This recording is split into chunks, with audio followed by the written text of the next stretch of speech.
Maya brought breakfast to the same homeless man every morning for 6 months. Then one day, she found him collapsed in blood, and when the ambulance arrived, so did armed military police demanding everyone step back. What she discovered next would shatter everything she thought she knew about the man she'd been feeding. Welcome to Stories by Jason. If you're settled in and ready for a good story, hit that subscribe button and tell me in the comments where you're watching from. I've got another exciting story coming your way tomorrow, and trust me, you don't want to miss it. Thank you so much for the love and support. You're truly appreciated, and I'm so grateful to have you here with me. The 5:47 a.m. alarm was a violence Maya Williams had learned to accept. Not embrace, never embrace, but accept the way you accept February cold or the ache in your feet after an 8-hour shift. She reached across the narrow mattress of her studio apartment, slapped the phone silent, and lay in the darkness listening to Mr. Chen upstairs shuffling toward his own early shift at the restaurant. Outside her window, Dorchester Avenue was just beginning its transformation from graveyard silence to urban mourning. Streetlights still burned against the pre-dawn gray. Maya pushed herself upright, ignored the protest in her lower back, and moved through the practiced choreography of her morning. Shower, cold because the hot water was unreliable. Coffee, instant, because the good stuff was a luxury. Toast, wheat, because the bodega on the corner was cheaper than the grocery store 3 blocks over. And 2 extra eggs. 2 extra pieces of toast, 1 extra coffee in a foam cup with a plastic lid. She'd been doing this for 6 months now, 187 mornings, not that she was counting. The walk to the bus stop took 11 minutes. Maya knew because she'd timed it obsessively those first few weeks, terrified she'd miss the 6:34 that got her to her morning shift at the medical supply warehouse with exactly 4 minutes to spare. Now her internal clock had calibrated itself. She could walk it half asleep, navigating cracked sidewalks and uneven pavement by muscle memory alone. The bus shelter came into view as she rounded the corner from Morton Street. And there, as he had been every single morning for the past 6 months, was George. That wasn't his real name, probably. She'd never asked for ID and he'd never offered one. But when she'd first attempted conversation, awkward, uncertain, motivated by guilt more than genuine connection, he'd responded to George, so George he'd remained. He was already awake, sitting upright against the shelter's back wall, his sleeping bag pulled up to his waist. Everything about George suggested a man who had once been larger, more substantial. His clothes, a rotation of 3 button-down shirts, all originally quality fabric, now worn soft and thin, hung loose on his frame. His face was weathered in that way that made age impossible to determine. Could have been 60, could have been 80. The streets aged people in dog years. "Morning," Maya said, settling onto the bench beside his makeshift bed. She held out the foam container. "Eggs are still warm." George's hands, she'd noticed early on, never shook. Homeless hands usually did, from cold, from withdrawal, from illness, from 1,000 accumulated traumas. But George's hands were steady as he accepted the container, his fingers thin but precise. "You're going to be late one of these mornings," he said. His voice was smoke and gravel, but the diction was clear. Another thing she'd noticed. No slur, no confusion. When George spoke, he spoke with an odd formality, like someone conducting a briefing rather than having a conversation. "Bus doesn't come for 12 minutes, Maya replied, settling back against the cold plastic. "Same as always." George cracked open the container, and for a moment the only sound was plastic crinkling and the distant groan of garbage trucks.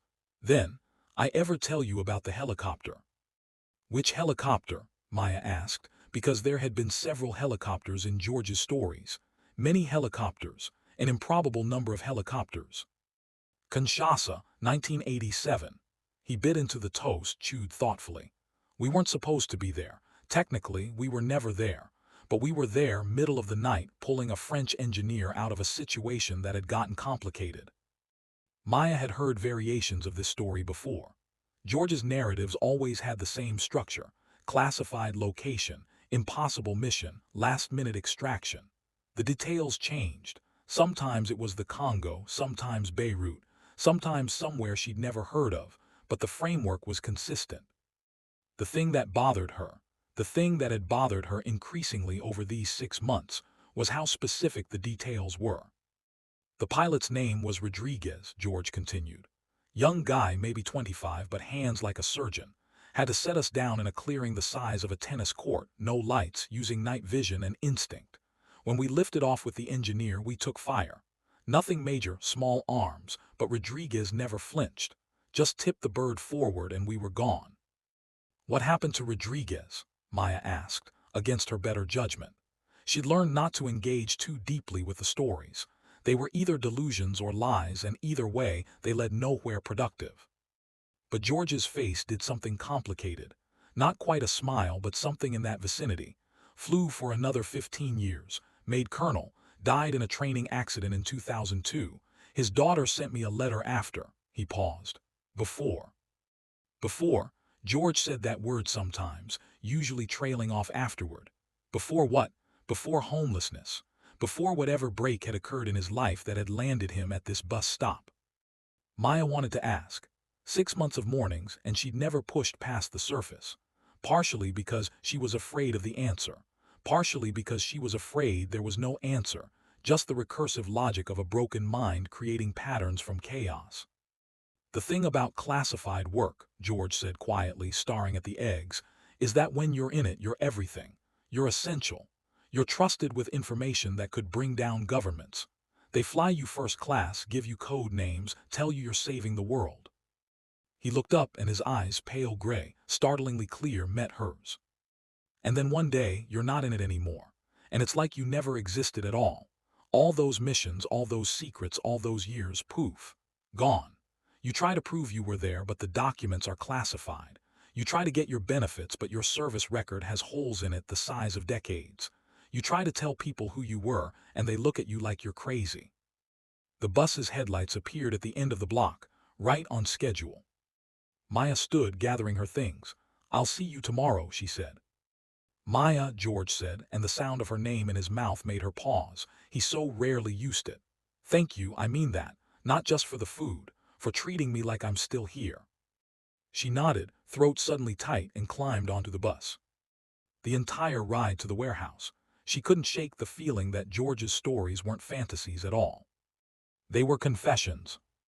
The night shift at Bay State Medical Center paid better than the warehouse, but it cost Maya in other ways.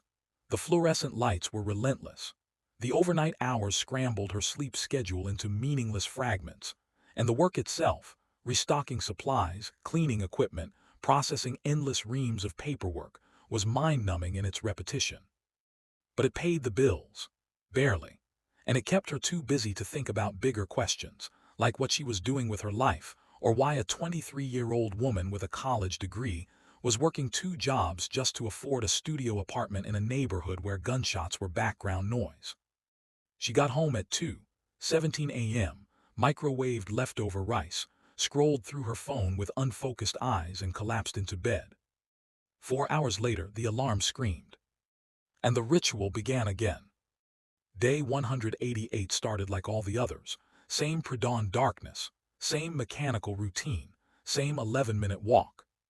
But when Maya rounded the corner onto Morton Street, the bus shelter was wrong. Not empty, George was there.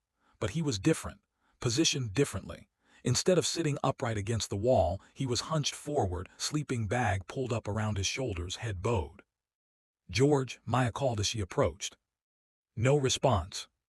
"George," louder now, with an edge of concern sharpening the word. She reached the shelter and crouched beside him, reaching out to touch his shoulder. His head snapped up, and Maya jerked backward so hard she nearly fell.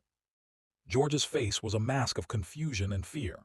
His eyes, usually so clear and focused, were wild and unfocused. Sweat beaded his forehead despite the October chill. "George, it's me, it's Maya." "They're coming," he said, and his voice was wrong, thin, urgent, stripped of its usual careful control. "I heard the transmission. They know where I am." "Who's coming?" "George, you're not making sense." "Langley, or maybe Fort Meade, could be JSOC. The words tumbled out rapid fire, a stream of consciousness that would have sounded like paranoid delusion except for how specific it was. "They've been monitoring. I was careless. I thought after all this time they'd have written me off, but they don't write people like me off. They wait. They watch. And when you become a liability—" "George, stop, you're scaring me." He grabbed her wrist. His hand was hot, fever hot, and his grip was surprisingly strong. "Listen to me, if something happens, if they take me or if he coughed, a wet, rattling sound that seemed to shake his entire frame. "There's a locker, 24-hour gym on Gallivan Boulevard, locker 247. Combination is 101987. Everything you need is there. Documents, proof." "Proof of what?" "That I'm not crazy." He released her wrist, slumping back against the wall. "That I was who I said I was, that they did this to me, that they—" He stopped mid-sentence, his eyes rolling back. "George." Maya caught him as he pitched forward, his full weight collapsing against her. She lowered him to the ground, hands shaking as she felt for a pulse. There, thready and fast, but there. "Help," she screamed toward the empty street.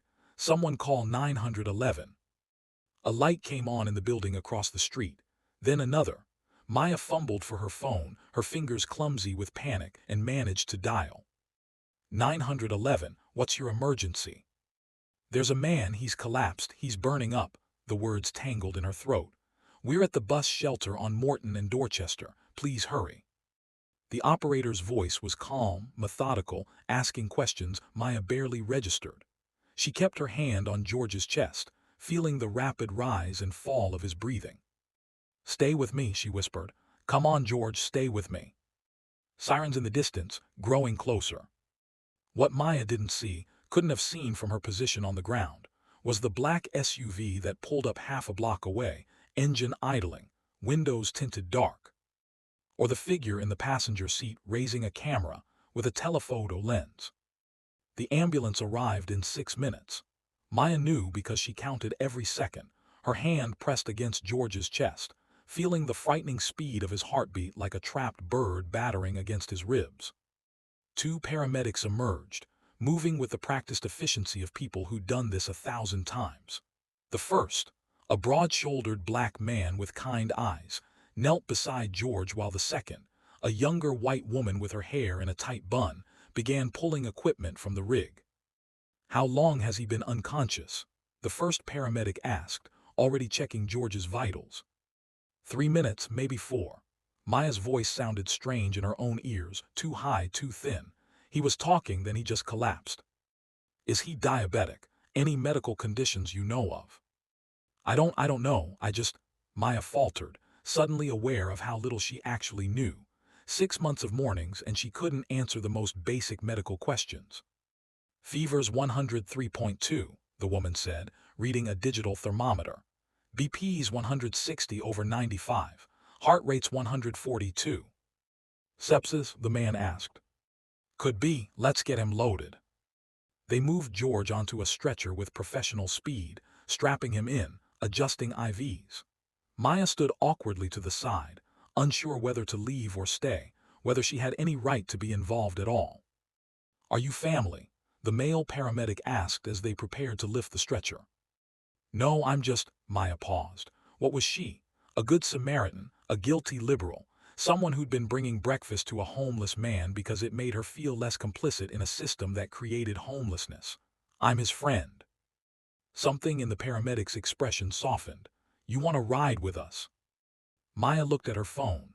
6:41 a.m. She'd already missed her bus, would miss her shift, would have to call in, probably lose a day's pay, possibly worse. "Yes," she said. They were loading George into the ambulance when the second vehicle arrived. It wasn't another ambulance or a police car. It was a black SUV with government plates, the kind of anonymous official vehicle that could belong to any of a dozen federal agencies. It pulled up behind the ambulance with deliberate precision, and 2 men emerged. Both wore dark suits. Both had the posture and build of military, straight-backed, alert, moving with coordinated purpose. The older one, maybe mid-50s with steel-gray hair, approached the ambulance with his hand raised. "Hold up," he called. The female paramedic turned, irritation clear on her face. "Sir, we have a medical emergency." "I understand." The man pulled out a badge holder, flipped it open. "Special Agent Reeves, Defense Intelligence Agency. This individual is a person of interest in an ongoing investigation. We need to confirm his identity before transport." Maya's stomach dropped. "You've got to be kidding me," the male paramedic said. "This man is septic. He needs a hospital, not an interrogation." "We're not interrogating anyone." Reeves moved past the paramedics toward the stretcher, his partner following. "We just need to verify." "No," Maya surprised herself with the force of the word. "No, you don't get to do this." Reeves turned to look at her, his expression neutral but assessing. "And you are?" "Maya Williams. I'm the one who called 911. She stepped between Reeves and the ambulance, her heart hammering. "He's unconscious. He's sick. You can verify his identity at the hospital after they've stabilized him." "Ms. Williams, I appreciate your concern, but this is a matter of national security." National security? The words tasted bitter. "He's a homeless man having a medical emergency. What exactly is the national security threat here?" The second agent, younger and more aggressive in his body language, moved closer. "Ma'am, you need to step aside." "Or what?" Maya could feel the paramedics watching, the early morning witnesses in nearby windows, the weight of the moment crystallizing into something she couldn't quite name. "You'll arrest me for making sure a sick man gets medical treatment." Reeves held up a hand, signaling his partner to back off. When he spoke again, his voice was quieter, almost gentle. "Ms. Williams, do you know who this man is?" "His name is George." "His full name?" Maya hesitated. "I don't know." "Do you know his service record, where he worked, what he had access to?" "No." "Then you don't understand what's at stake here." Reeves pulled out his phone, tapped the screen, and turned it to show her. "This is George Fletcher, former senior intelligence officer, specialized in deep cover operations, human intelligence, classified technology briefings. He disappeared from a secure facility 11 years ago with materials that could compromise ongoing operations in 17 countries." Maya stared at the photo on the screen. It was George, younger, healthier, wearing a suit and an American flag pin, standing beside a man she vaguely recognized as a former Secretary of Defense. "He's not a spy," Reeves continued. "He's not a traitor, but he's sick, has been for years, and what's in his head, the information he carries, is a liability we can't afford. So yes, Ms. Williams, this is national security. And yes, we need to verify his identity and secure any materials he might have before we let him out of our sight." The ambulance radio crackled. "Unit 47, what's your ETA? We're holding a bed." The male paramedic looked at Reeves, then at Maya, then back at Reeves. "He comes with us now or he dies here. Your choice, but make it fast." Reeves studied George's unconscious form for a long moment. Then he nodded. "St. Elizabeth's Medical Center will follow, and Ms. Williams," he looked at her, "I suggest you come too. We're going to have questions." The hospital was a blur of white corridors and urgent voices. They took George straight into the emergency bay, and Maya found herself in a waiting room with institutional blue chairs and a television playing morning news on mute. Reeves and his partner sat across from her, not hostile but present, a reminder that this situation was now beyond her control. She called her warehouse supervisor, got voicemail, left a message she knew sounded inadequate, family emergency, wouldn't make her shift, would call later. Then she called Bay State Medical. The night manager was less understanding. "Maya, this is the second time this month. I know and I'm sorry, but we can't keep a spot for someone who isn't reliable. I'm going to have to let you go." The line went dead. Maya sat in the plastic chair, phone in her lap, and felt the careful architecture of her life beginning to crack. 2 jobs became 1 job. 1 job didn't pay enough for rent, food, utilities, insurance. The math didn't work. "Ms. Williams." She looked up. A doctor stood before her, a South Asian woman in her 40s, stethoscope around her neck, exhaustion in her eyes. "How is he?" "Stable for now. We've got him on broad-spectrum antibiotics and fluids. His fever's down to 101, but," the doctor sat down beside her, "he's very sick. Pneumonia, probably bacterial, severely malnourished, multiple untreated infections. I'd estimate he's been living rough for a long time." "Can I see him?" "Not yet, but I need to ask you some questions. You're listed as his emergency contact." I didn't. He was conscious for a few minutes when we first brought him in. Agitated, confused, but he kept asking for you, said your name clearly. Maya said you were the only one he trusted. The doctor paused. Do you have any information about his medical history, allergies, chronic conditions? Maya shook her head helplessly. I just brought him breakfast, every morning for 6 months. I don't know anything about him. He has some old scars, surgical scars on his abdomen, what looks like shrapnel damage on his left leg. Military. He told me stories, Maya said slowly. About missions, classified operations. I thought he was. She trailed off, not wanting to say delusional in front of Reeves. He was telling the truth, Reeves said quietly. He'd moved closer, though Maya hadn't noticed. George Fletcher served for 23 years in military intelligence and three-letter agencies I can't name. He was one of the best. And then something broke. What broke? Reeves exchanged a glance with his partner. That's classified. He's dying in there and you're still playing classification games. Maya stood, anger flooding through her exhaustion. He told me there's proof, documents, a gym locker on Gallivan Boulevard. The change in Reeves's expression was subtle but unmistakable. What else did he tell you? That you people did this to him, that you erased him. Maya took a step closer. Is that true? Before Reeves could answer, a nurse pushed through the ER doors. Dr. Patel, we're losing him, BP's dropping. The doctor ran. And Maya, without thinking, ran after her. She made it 3 steps into the ER before security grabbed her, but it was enough to see through the window of room 7. George, surrounded by machines and medical staff, his body convulsing. The high-pitched shriek of monitors, someone calling for the crash cart. No, Maya whispered. Reeves appeared beside her, his hand gentle on her shoulder. Come on, let them work. She let herself be led back to the waiting room, and this time when she sat down, she couldn't stop shaking. 20 minutes later, Dr. Patel returned. Her expression told Maya everything before she spoke. I'm sorry, we did everything we could. His heart just couldn't take the strain. George Fletcher, spy, veteran, homeless man, storyteller, friend, was gone. Maya sat in the hospital waiting room for 3 hours after they pronounced George dead, not because she had anywhere else to be, but because leaving felt like abandonment. Reeves questioned her gently but thoroughly. How had she met George? What had he told her? Had he mentioned names, locations, operations? Had he given her anything, documents, drives, papers? She answered truthfully. Random encounter, stories she dismissed as fantasy, no documents. She didn't mention the gym locker. She wasn't sure why. Maybe because George had trusted her with it in his final conscious moments. Maybe because something in Reeves's careful questions felt less like investigation and more like cleanup.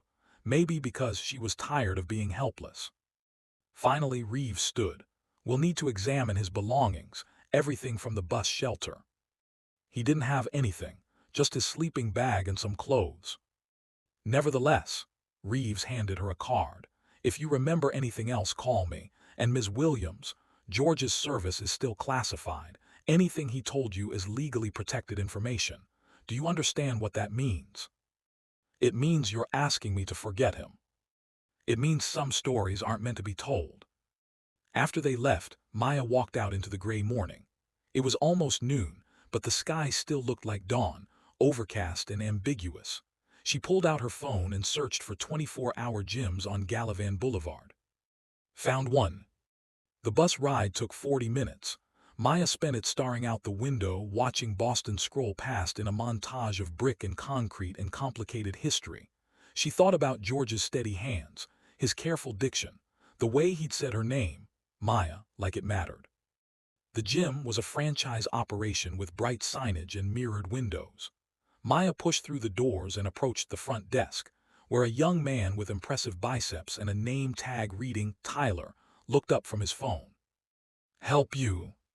I need to access a locker, 247. Member. No, but Maya hesitated. A friend left something for me there. Tyler's expression shifted to practice sympathy.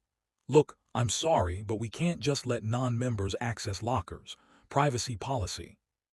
Maya leaned against the counter, feeling the accumulated exhaustion of the past 12 hours pressing down on her. Please. His name was George Fletcher. He died this morning. He told me there was something here I needed to see. Something changed in Tyler's face. Wait, George, old dude always came in early morning, never actually worked out. Yes.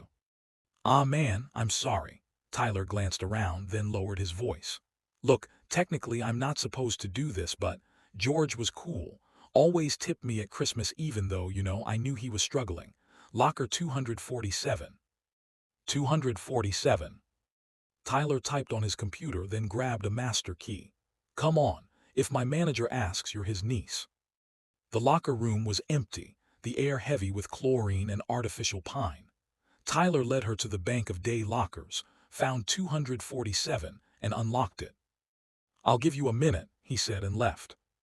Maya opened the locker door. Inside was a weathered backpack, not military issue but close, tactical, durable, anonymous. She lifted it out carefully, set it on the bench, and unzipped it. Documents, dozens of them, organized in clear plastic sleeves. Maya pulled out the first stack and started reading. Service records, heavily redacted but official. Deployment orders to locations that didn't officially exist. Commendations signed by people whose names she recognized from history books and news reports. Letters of appreciation from senators, generals, cabinet secretaries. And photographs. George in uniform, younger, proud. George with a woman and 2 children, smiling in front of a suburban house. George shaking hands with a president. George in places that looked like war zones, surrounded by men with weapons. At the bottom of the backpack was a manila envelope sealed with duct tape. Maya peeled it open and pulled out a handwritten letter. The handwriting was shaky but legible. Maya, if you're reading this, it means I'm gone. I'm sorry. I'd hoped to have more time to explain everything properly, but time is a luxury I stopped having a long time ago. Everything in this bag is real. Every mission, every operation, every classified briefing, all real. I wasn't delusional. I wasn't making it up. I was George Fletcher, and I served my country for 23 years in ways I was never allowed to talk about. In 2014, I started having problems, memory issues, confusion. They sent me to a military hospital, ran tests, diagnosed me with early-onset dementia, stress-related, they said, from years of psychological strain. They gave me medication, sent me to therapy, put me on medical retirement. But my service record was classified. So when I applied for VA benefits, the system had no record of half my career. When I tried to prove my service, the documents were sealed. When I asked for help, they told me there was nothing they could do. Classification trumped benefits. I appealed, I fought. I hired lawyers with money I didn't have. And slowly everything fell apart. Lost my house. Lost my family. Lost my mind, or at least everyone thought I did. How do you prove you're not crazy when all the evidence of your sanity is classified? I ended up at that bus stop by accident. Or maybe not. Maybe I was drawn to it because I knew someone would eventually notice. Someone would eventually care. That someone was you. Maya, I need you to do something for me. These documents, they're proof. Proof that I existed. Proof that the system failed me and is failing hundreds of others like me. Veterans who served in classified capacities and were then erased when they became inconvenient. Take these to the press. Take them to Congress. Take them to anyone who will listen. My life is over, but maybe, this can help someone else. Thank you for the breakfasts. Thank you for treating me like a person. Thank you for seeing me when everyone else had decided I was invisible. You're braver than you know. George Fletcher. Maya read the letter 3 times, her hands shaking harder with each pass. Then she carefully repacked the backpack, zipped it closed, and walked out of the gym. She had work to do. Maya didn't go home. Going home felt like surrender, like accepting that this was just another sad story in a city full of sad stories, destined to be forgotten by morning. Instead, she went to the public library. The central branch on Boylston Street was grand in that Carnegie-era way, marble staircases, high ceilings, the accumulated dignity of a century of public learning. Maya found an empty table in the research section, spread out George's documents, and began making copies. Every page, every photograph, every piece of evidence that George Fletcher had existed and mattered. It took 2 hours and $47 in copy fees. she couldn't afford. Then she started researching. She found George's military records online, at least the unclassified portions. He'd enlisted in 1979, served in Army intelligence, transferred to Defense Intelligence Agency in 1984. After that, his record became vague, full of gaps and redacted sections. Promotions without explanations. Deployments to locations listed only as OCO in U.S., outside continental U.S. Commendations for operations described as classified. His last official entry was 2013. Medical retirement, honorable discharge. Then nothing. No VA benefits record, no disability claims, no forwarding address. It was as though George Fletcher had stepped off the edge of the official world and fallen into invisible space. Maya pulled up news archives, searching for any mention of classified veterans being denied benefits. Found scattered articles, buried in back pages. A few investigative pieces about gaps in the VA system. Nothing with George's name specifically, but dozens of similar stories. Men and women who'd served in intelligence or special operations, whose records were so classified that they couldn't prove their service to the very bureaucracy that had sent them into danger. One article included a quote from a VA administrator. "We understand these situations are frustrating, but classification exists for national security reasons. We can't compromise ongoing operations to process individual benefits claims." Maya photographed the quote on her phone. It would be useful later. By late afternoon, she'd assembled a timeline and a plan. The timeline showed George's descent from decorated intelligence officer to homeless man in approximately 18 months, a catastrophic collapse that suggested systematic failure rather than individual tragedy. The plan was simpler: exposure. But exposure required platforms, and platforms required access. Maya pulled out her phone and started making calls. The first 3 journalists she contacted never called back. The fourth, a reporter at the Boston Globe named Jennifer Park, answered on the second ring. "Park. Ms. Park, my name is Maya Williams. I have documents related to a veteran who died this morning, classified service records, evidence of VA negligence, possible government cover-up." There was a pause. "This a prank call?" "No, I have proof. Physical documents, photographs, a letter written before his death. I think there's a story here about how we treat veterans with classified service records." Park's skepticism was audible. "And you are?" "Nobody. I'm someone who brought him breakfast every morning and happened to be there when he collapsed." Another pause, longer this time. "Then, where are you right now?" "Boston Public Library, Central Branch." "Stay there. I'll be there in 20 minutes. Jennifer Park was younger than Maya expected, maybe 35, Korean American, with sharp eyes and sharper questions. She arrived with a photographer in tow, both of them moving with the purposeful energy of people who'd learned to chase stories before they disappeared. Maya spread the documents across the library table. Park went very still as she started reading, picked up a photograph of George with 3 senators, studied it, set it down. Read George's service commendations, examined the letter, went back to the photograph with the senators. "Holy shit," she said quietly. "Is it real?" Maya asked. "I recognize 2 of these senators. This one," she tapped a face in the photo, "is now the chairman of the Armed Services Committee. This is recent enough that if this guy, George Fletcher, if he was with them for classified briefings, his story checks out." The photographer leaned over. "That's Senator Morrison. He's been all over the news this week for his veteran reform bill." Park looked up at Maya. "Tell me everything." So Maya did.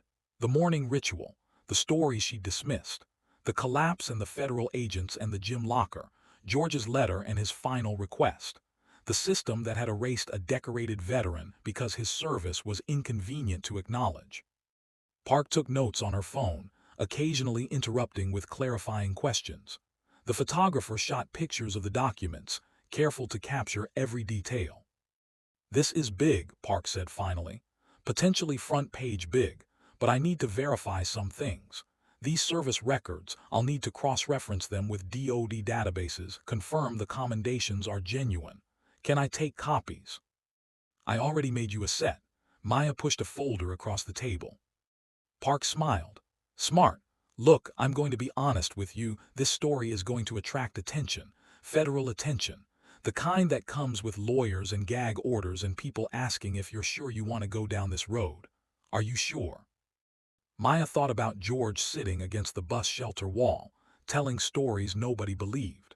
She thought about his steady hands and careful diction, and the way he'd thanked her for treating him like he was still there. He asked me to make sure people knew the truth, Maya said. So yes, I'm sure. Okay, Park gathered the documents. Give me 48 hours.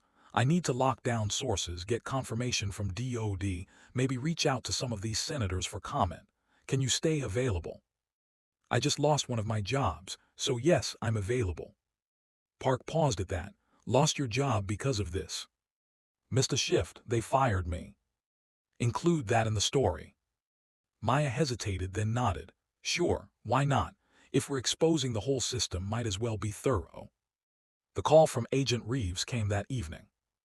Maya was in her apartment, eating ramen and scrolling through job listings, when her phone rang with an unknown number. She almost didn't answer. Ms. Williams, this is Special Agent Reeves. We spoke this morning at the hospital. I remember. I need to speak with you about George Fletcher's belongings.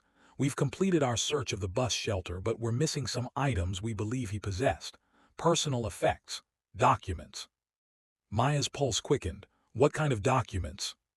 Classified materials he may have taken when he left service. Ms. Williams, if you have these materials, I strongly advise you to turn them over. Possession of classified documents by unauthorized personnel is a federal crime. He didn't give me anything. We have reason to believe otherwise. Reeves's voice remained calm but acquired a harder edge. We've reviewed security footage from the hospital. We've tracked your movements today. We know you accessed a locker at a gym on Gallivan Boulevard. Maya's stomach dropped, but she kept her voice steady. Are you threatening me? I'm advising you. Whatever George told you, whatever story you think you've uncovered, there are national security implications you don't understand. These aren't just files to be splashed across the news. They contain information that could put lives at risk. Whose lives? I can't discuss that, but I can tell you that if you release classified information, you'll face federal prosecution. Espionage Act violations carry serious penalties. I'm not a spy, Maya said. I'm just someone who wants to make sure a veteran's story is told. Sometimes, Reeves said quietly, telling stories causes more harm than good. I'm asking you, as someone who clearly cared about George, to think carefully about what you're about to do. Are you done? A long pause. For now, but Ms. Williams, this conversation is a warning, not a threat. I hope you understand the difference. He hung up. Maya sat in the silence of her apartment, phone in hand, and tried to control her breathing. Then she pulled out Jennifer Park's card and sent a text. Federal agents called. Threatened prosecution if I release documents. FYI. The response came within seconds. Expected. Don't worry. Our lawyers are already involved. Story runs tomorrow morning. Tomorrow morning. Maya set her phone down and looked around her cramped studio. The single window overlooking the alley, the second-hand furniture, the wall calendar where she'd been marking off days until rent was due. This apartment, this life, this careful maintenance of stability on the knife edge of poverty. She was about to risk all of it. For a man she'd known for 6 months. For breakfast sandwiches and stories nobody believed. For the principle that people shouldn't disappear just because they became inconvenient. Okay, George, she said to the empty room. I hope you're right about this. The Boston Globe story hit at 6:00 a.m. The headline was perfect. Invisible veteran, how a decorated intelligence officer became homeless while the system he served looked away. Jennifer Park had done remarkable work. The article was thorough, damning, and impossible to dismiss. She'd confirmed George's service record through independent sources. She'd gotten on-the-record quotes from 3 former colleagues confirming his decorated career. She'd included the photograph with the senators, forcing them to respond. Most devastatingly, she'd uncovered 7 other cases of classified veterans who'd been denied benefits due to redacted service records. George wasn't an anomaly, he was a pattern. Maya's phone started ringing at 6:14 a.m. News outlets wanting interviews, lawyers offering representation, veterans advocacy groups wanting her to speak. By 8:00 a.m., she'd received 43 calls and stopped answering. At 9:30 a.m., there was a knock on her door. Agent Reeves stood in the hallway, his expression carefully neutral. "Ms. Williams, may I come in?" "Do I have a choice?"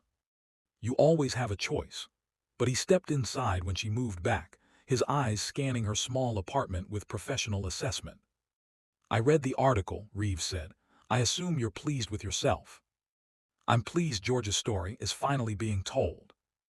You've put classified information in a national newspaper.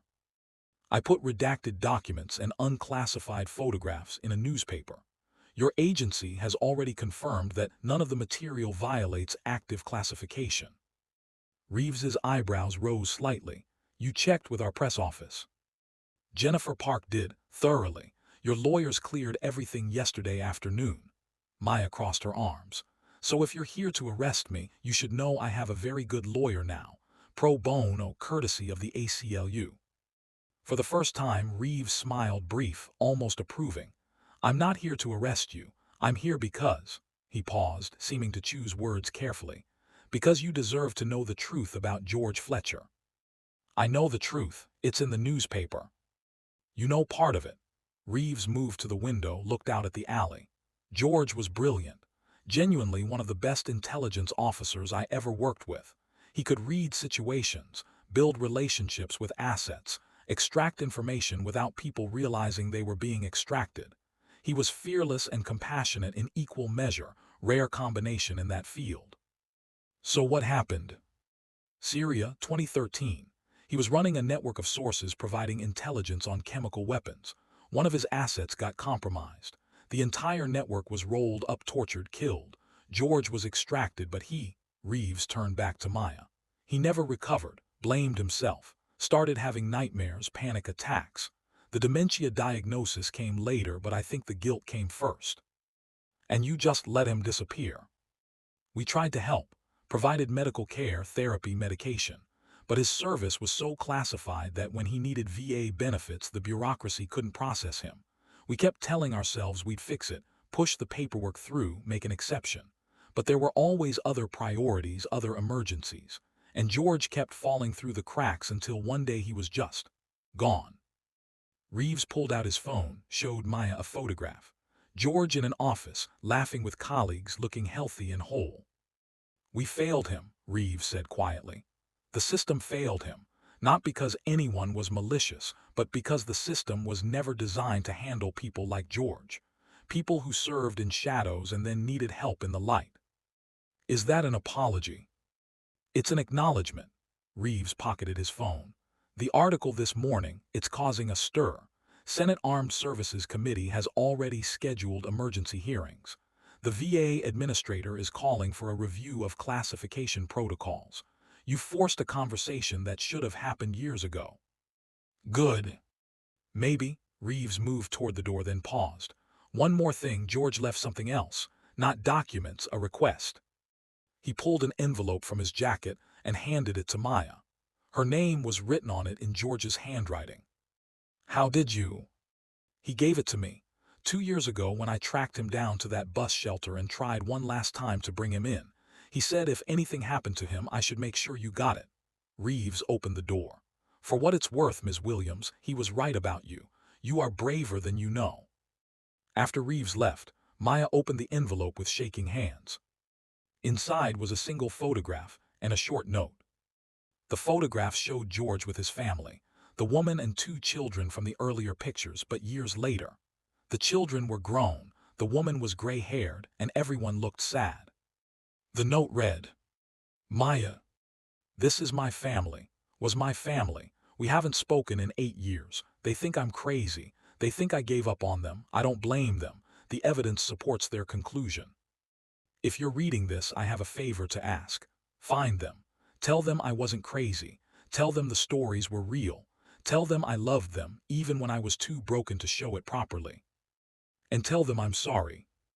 Their address is on the back. Thank you for everything. especially for making me feel human again, even if only for breakfast. Gee. Maya turned the photograph over, an address in Arlington, Virginia. She picked up her phone and booked a bus ticket for the next morning. The bus to Washington, D.C. took 9 hours.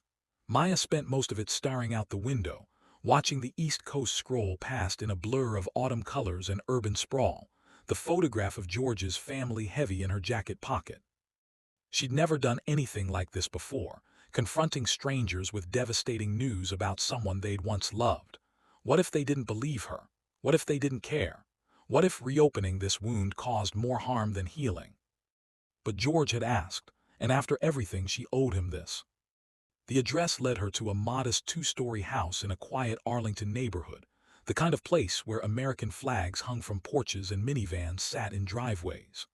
Maya stood on the sidewalk for a full minute, gathering courage, before finally walking up and ringing the doorbell. The woman who answered was older than in the photograph, but unmistakably the same person, George's wife, or ex-wife, with gray hair and cautious eyes. "Can I help you?" "Mrs. Fletcher, my name is Maya Williams. I'm here to talk to you about George." The woman's face went carefully blank. "I don't have anything to say about George. We haven't spoken in years." "I know, but he passed away 4 days ago and he asked me to give you something." That changed everything. Mrs. Fletcher's hand went to her mouth, and for a moment she seemed unable to speak. Then, "How did you know my husband?" "Can I come in? It's a long story." Inside, Maya met the whole family. Mrs. Fletcher, call me Elizabeth, and her 2 adult children, David and Sarah. All 3 sat in the living room, expressions guarded as Maya explained everything. The bus stop, the breakfast ritual, the stories, the collapse, the documents, the newspaper article that was now national news. "He told stories about classified missions," Elizabeth said slowly. "Always said they were real. We thought he was having delusions, the doctors said." "The doctors were wrong," Maya interrupted gently. "Or rather, they were right about the medical issues but wrong about the stories. Everything George told you was true. He really did serve in intelligence. He really did work with senators and generals. It was all real." She showed them the documents, the photographs, George's letter, the newspaper article. Sarah started crying first. Then David. Elizabeth just sat very still, reading George's final words over and over. "We abandoned him," Elizabeth whispered. "He was sick and confused and we stopped trying, stopped believing him." "He didn't blame you," Maya said. "He understood. The system made it impossible to prove what he was saying. You had no way to know." "I should have known." Elizabeth looked up, her eyes red. "I was married to him for 27 years. I should have believed him." They talked for hours. Elizabeth shared stories Maya had never heard. George as a father, coaching Little League and helping with homework. George as a husband, romantic and occasionally infuriating.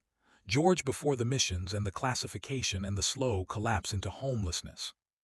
"He used to make the kids pancakes every Sunday," Elizabeth said. "Shaped like animals. He was terrible at it, but they loved it anyway." "He told me about a helicopter once," Maya said. "In Kinshasa, said the pilot's name was Rodriguez." "Rodriguez was his best friend," David said. "Died in a training accident. George went to the funeral, came back different. That was the beginning of when things started falling apart." As the afternoon faded to evening, the conversation shifted from grief to something else, determination. "The article you shared," Elizabeth said, "it mentioned Senate hearings. Starting next week, the Armed Services Committee is investigating how classified veterans are being denied benefits." "I want to testify," Elizabeth said firmly. "I want to tell them what this did to our family, what it cost us." "Me too," Sarah added. David nodded.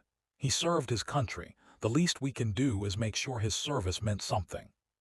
The Senate Armed Services Committee hearing took place 8 days later in a wood-paneled room that reeked of power and history.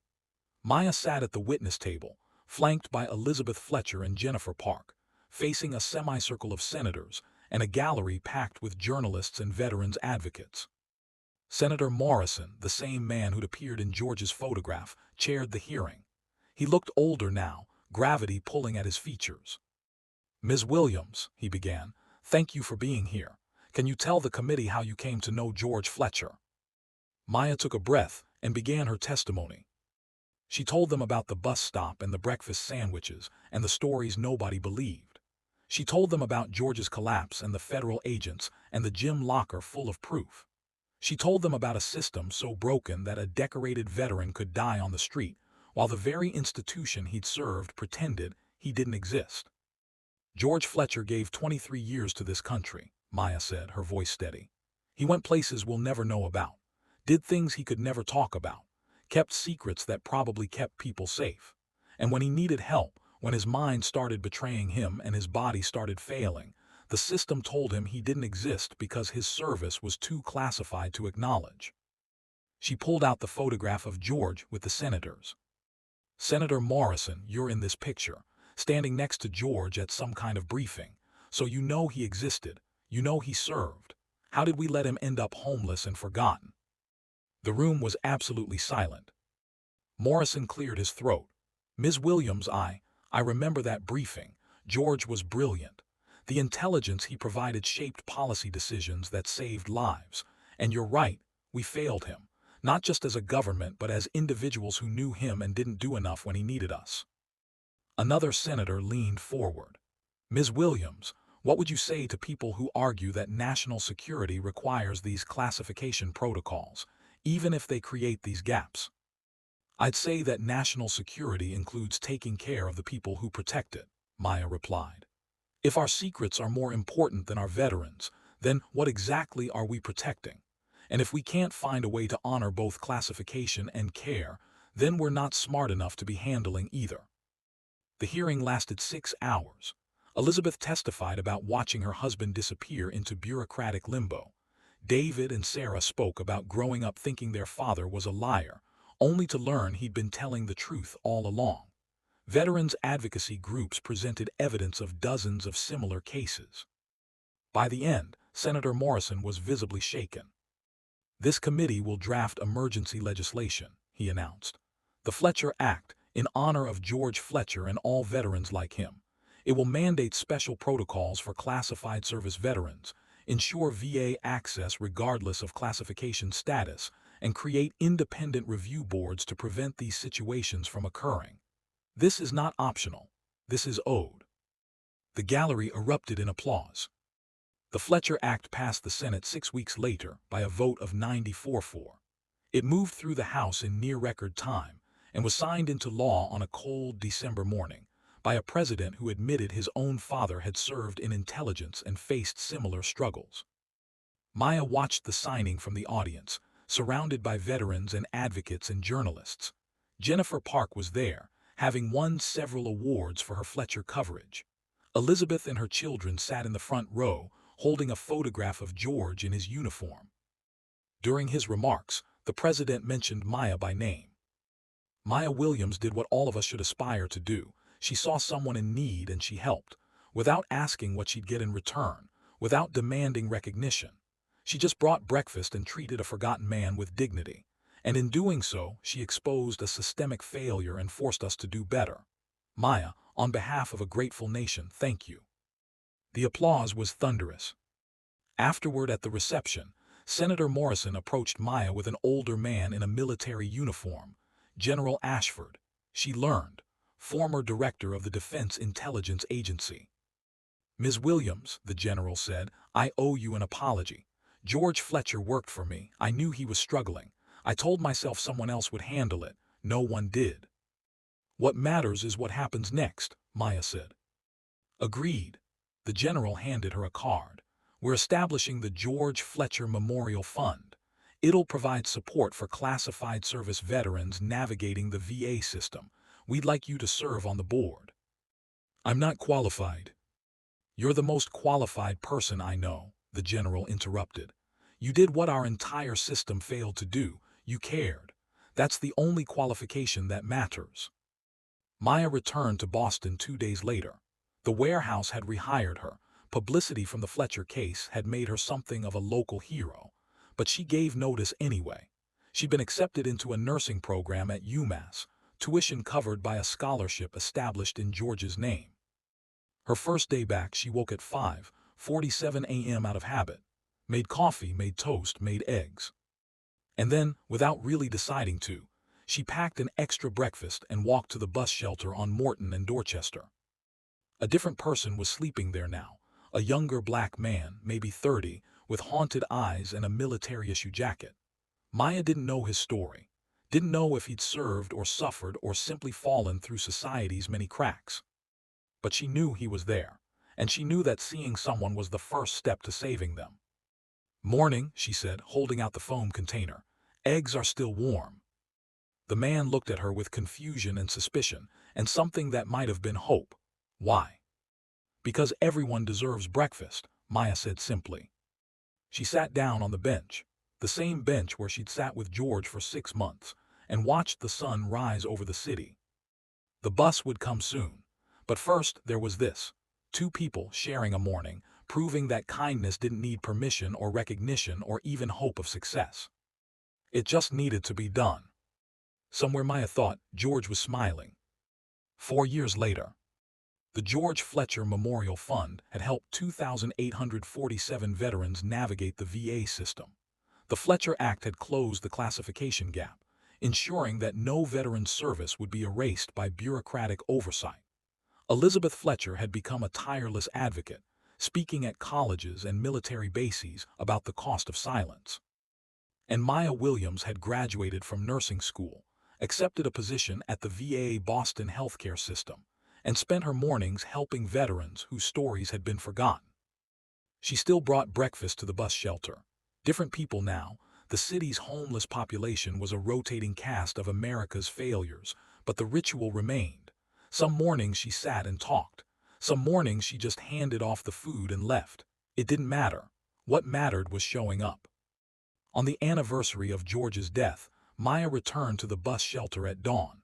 She brought flowers, nothing fancy, just grocery store carnations, and she laid them on the bench where he used to sleep. "Hey, George," she said to the empty shelter. 4 years, can you believe it? The fund is doing amazing work.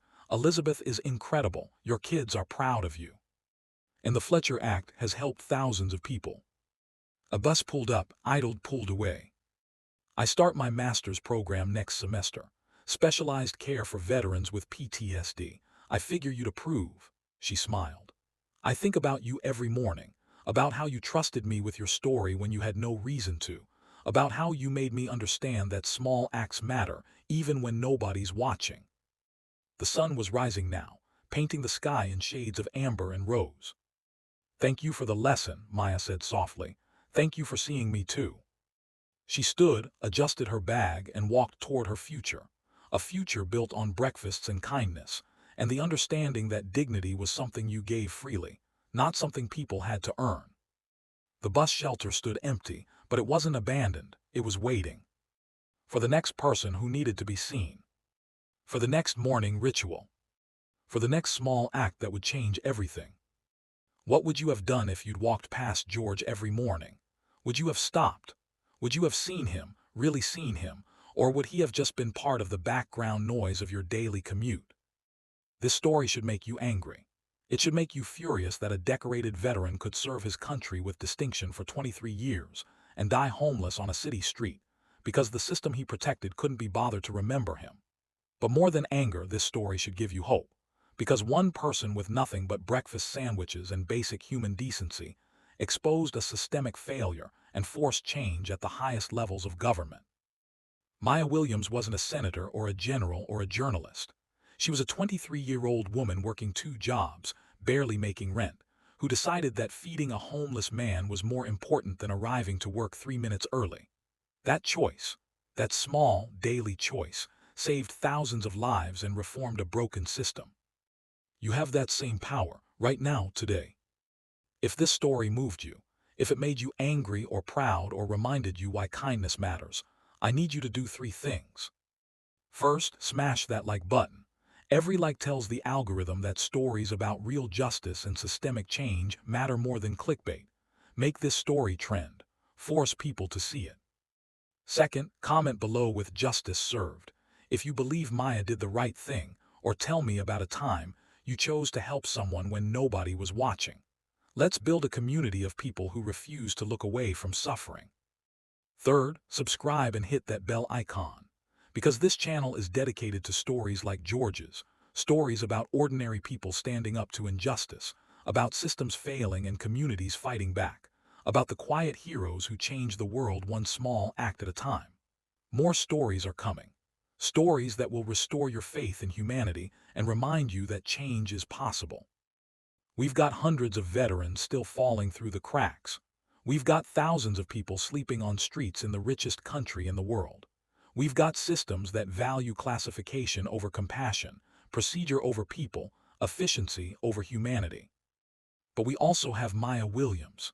We have people like you, watching this right now, deciding whether to click away or to engage, to forget or to remember.